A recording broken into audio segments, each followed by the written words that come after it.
Who are some of the best DJs in the business? Well, I can tell you there's so many of them, but the ones that come to my mind, one of my personal best, right now, there's nobody better than DJ Jazzy Jeff. And if you see his videos, if you see his shows, one of the greatest hip-hop DJs there is out there. He's not just famous for being part of the Fresh Prince, but he's made a name for himself as a DJ. One of the greatest DJs. If you look at Mixmaster Mike, who was with the Beastie Boys and went on tour with them, there's another one. Fantastic hip-hop DJ. He introduces the Beastie Boys as a great show, and everybody goes crazy for him, and it's just look him up, Mixmaster Mike, DJ Jazzy Jeff. Also Rob Swift, Rock Raider, and the Executioners, all these guys, greatest DJs. How about the old time DJs? Which one did you like? I like way back. I like Little Louis Vega, John Jellybean Benitez. We got also some of the house DJs. Oh my God, I can't remember his name, but phenomenal DJs. I mean,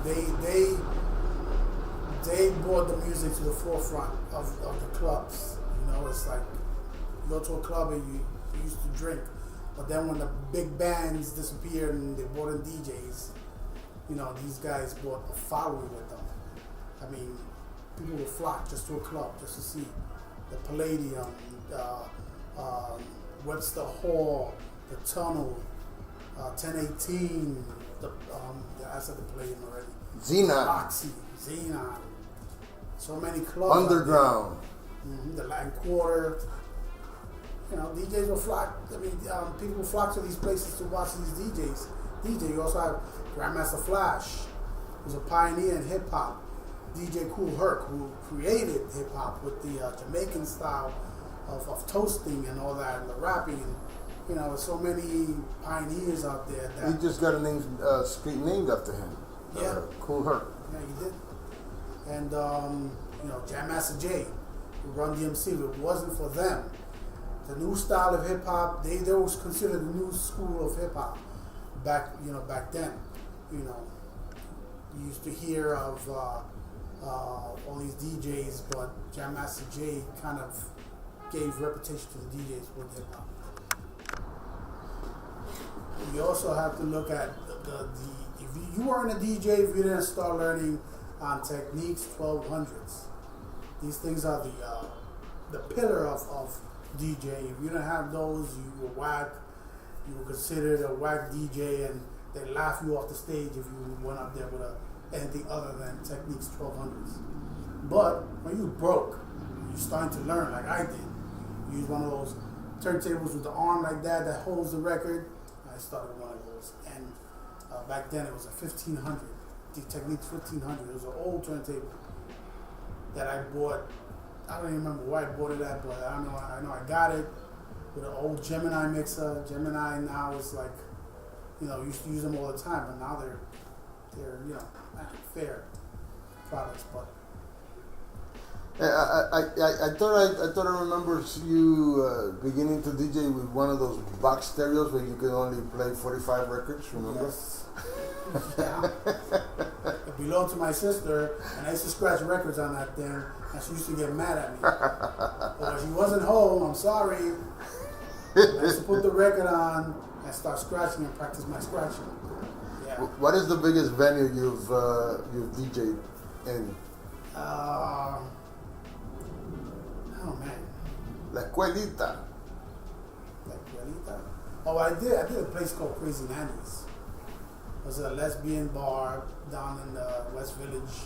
It was pretty packed. And these people just kept coming to us, yo, I love what you're doing, you know, and it makes you feel good when you're DJing for the crowd and they come to you and they thank you and they want to give you money. And, you know, it's like, you know, so thank you, they appreciate it, they buy you drinks, and no, I can't drink because I'm playing, but, you know, we had a great time. Me and my partner, DJ Millie, who got me in there, we had a great time. We also did the Bat Cave a while back. We did for the gay pride events, we did a big party for them. We did a big party for GMHC. we did a lot of parties. I did parties for DC-37. I did weddings. I've done. And what's your most memorable because of the way they make you feel? Well, the most memorable was my house parties because, it was no holds barred. We played everything. There was nobody telling me, oh, you can't play that. It was I played what I liked, and everybody that was invited and was there enjoyed it because that was our music. That was house music, techno, freestyle. Well, you scared the heck out of me one of your parties because one day I'm at the party in the house on First Avenue, and suddenly I see all this smoke. And I'm thinking, there's a fire! And you had a smoke machine hidden behind the chair. So you scared the heck out of all of us. Yeah. Starting with me. Yeah, I had a smoke machine and some lights hooked up in the house. It was like a club. I wish I do have some pictures, but I wish I had more like video so that people could see. Everybody that knows me and knows, parties back then will say, shit, yeah, those were great parties. Yeah, they were. And, we had fun. We played everything. There was nothing that we didn't play. What do you enjoy most? Do you enjoy doing hip hop, Latin, freestyle? What's your forte? Not forte, because I think you're pretty good at everything. But what do you enjoy most? The most I enjoy, I kind of have a liking to house music because it's just this groove that is just relaxed, and people enjoy it, and it's some of it is very musical, some of it is electronic, but some talent goes behind making the house music. Not saying that all the other music don't have talent, but it's great singers behind great tracks and a great groove. I also like freestyle. People say freestyle's dead, but freestyle's not dead. It's very alive. It's just you don't hear it as much on the radio. You don't hear it selling. But it's still very It's more much of people's music, I think. Yeah. People, even you get some young people that are into it, also. And, freestyle's not dead. I'm sorry to tell you people. Well, all those freestyle artists are still gigging today. That should tell you something. Oh, yeah, they do huge shows. They filling stadiums and clubs all across the United States. Yeah. What would you say to a young man who's starting out as a DJ and perhaps doesn't have all the equipment or doesn't have the experience? What would you say to them as they start out? I mean, because I know that some of them are just going to be discouraged because, they feel like, wow, I don't know much. I don't get any gigs. Well, it takes time and practice and a lot of persistence, and you just have to network with other people. If you know a DJ, you ask him if you could tag along and get to know people and watch him and be sort of like an apprentice. And you'll have a great time at the same time that you're learning. So tell me, if a young man right now is DJing and he has no experience, or a young woman. I'm sorry, you're right. If they're DJing, you see they have no experience. Would you get close to them eventually after the show and give them some pointers? Identify yourself, or would you just let it go and say, you know what, let them? Yeah, I've helped out a couple of young DJs and a couple of old school DJs that got back into it again. But the young DJs, I tell them, listen, do your research, practice as much as you can. If you could tag along with another DJ, that's great because you get personal experience, one-on-one experience. There's even DJ schools now that you could get into and teach you all the basics of scratching and mixing and all that stuff. But if you want to start, get a little job on the side, start saving your money. Start with the program. You got programs like Virtual DJ that are free, Serato, all these programs. Start learning. You can start learning on your laptop or your computer, and just start learning how to blend. If you're fortunate enough to get have a DJ that has turntables, actual turntables with vinyl, that's the best way to learn. But there's no realer sound than vinyl music. Your last gig that I know of was your sister's birthday, which is also my sister. You've been going through some trials and tribulations, but that didn't show in your music. Why? Well, because it's a way where it's a place where I can escape. It's my escape. It's my drug. It's whenever I feel stressed out, I open my laptop and I start playing music, and music is what keeps me going. Class keeps me inspired, and even going back into, to classic music and listening to it all over again, and just being able to relax. I sleep with music all night long. I put my headphones on, my music on, and I listen to music all night long. I listen to music when I travel. Wherever I go, I listen to music, and it just puts you in a state of mind that, it puts you in a good place. And that love of music, where does it come from? Is there anyone in your family when you were a kid that inspired you? Your dad? My biggest influence is my family. It wasn't for my brother, my sisters, and my father, and my mother, I wouldn't be into music as where I am today. I mean, from listening to Hector Lavoe, to listening to Franz Jolie, to listening to Led Zeppelin, listening to El Trio Los Pancho. Your brother's band. My brother's band, Spanish Hearts. Gotta give him a shout out. El Barrio es un nuevo ritmo. That's right. And growing up in El Barrio, it was music.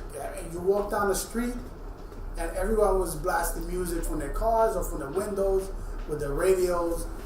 I remember back in the days in the 80s, it was carrying the big boom boxes. I remember that thing was like 50 pounds. Oh, yeah. It used to make me carry. I think that's why I got the forearms from. What do you think? I wasn't stupid. I know 20 batteries in that. My little brother should be carrying that thing, not me. But it's a culture. There's a culture and your environment that makes you what you are. And my culture, my environment was music. Having a great musician and singer in the house, and my sisters were great dancers and singers. My mother, great singer. My father liked to play everything. No, not to mention that Dad was a radio DJ at one time. Yeah. Dad also played percussion.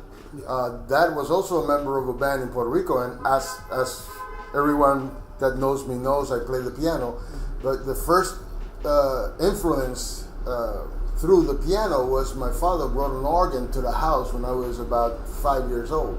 And I remember playing that little thing. That wasn't a little thing, a big thing. And the influence back then was a man called Papa Candito. And I used to listen to Papa Candito, and then I would go on my father's keyboard and play. So I think that stayed with me. But I think that in general, Mom, great singer. Mom always sat around the piano and we sang together, and Mi Viejo San Juan and all those songs. But Dad was the one who played the music, the old music. Yeah. That was the one who had the timbales, the maracas, the guitarra in the house. And that's part of the influence that we both grew up with. Yeah. I lived it a little longer because I'm just slightly older than you are, slightly. But it was fun. So you've been a great DJ as far as I'm concerned. A lot of people consider you a great DJ. So we're going to end this interview, but I'd like you to at least leave us with a special message for the people who don't know you and who would like to get to know a little bit more about you. Well, the message that I give to people is that music is the key to everything. It binds everybody together. If you ever seen guys playing congas out in the park, you see the crowd around them playing. Even when the Puerto Rican Day parade just passed, I went to the festival in Spanish Harlem. Everybody was playing congas and timbales, and you had the crowd of people just around, and it unified everybody. And I think it's a way to bring peace to people's hearts and people's minds, and it relaxes people. And I think music is the key with love. And I think that's the way to do it. And what I hope people take from this conversation is that they get to know me better and understand who I am, and that I love music, and I love people, and I love people to show people, and help people have fun. Well, you know, brother, I'm going to leave you with this. I've known you, of course, all my life because I'm older than you are. And I know that what you bring to the table as a DJ is the same love that you bring to our family. And you've always been, el chiquito de la casa, el papotito de la casa. So I know that what you bring to the turntables is what you bring from that home that was a loving home. We all had our issues, our problems, but it was a loving home. And so I thank you for sitting here with me, your brother, and doing this interview. And I hope that the people that are listening get to know a little bit about DJ KArlito Navaja. All right, brother. Thank you. One love to everybody. All righty.